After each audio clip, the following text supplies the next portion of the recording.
కాంగ్రెస్ సమావేశం ఏదో జరుగుతూ ఉంటే ఆ కాంగ్రెస్ సభకు నెహ్రూయే అధ్యక్షుడు, మీటింగ్ ఆయనే అధ్యక్షుడు రావాలి.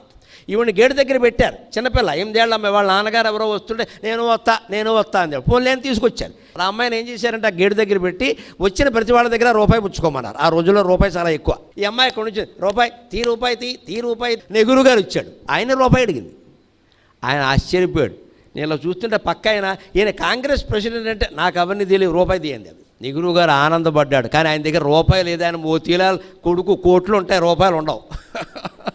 పక్క కార్యకర్తలు అడిగితే ఆయన రూపాయి బిళ్ళ చేతిలో పెట్టాడు. వెంటనే నెహ్రూ అన్నాడు, ఈ అమ్మాయి పనికొస్తుంది, ఖచ్చితంగా పార్టీలో చేర్చండి అని చెప్పాడు. వెంటనే ఈ అమ్మాయి పనికొస్తుంది ఉద్యమానికి, ఇంత మొహమాటం లేకుండా ఉండాలి.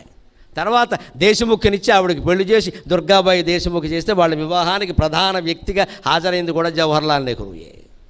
ఇది ధర్మరక్షణ. నీకు ఎంత చిన్న బాధ్యతైనా అప్పగించని ఆ బాధ్యతకు నువ్వు కట్టుబడి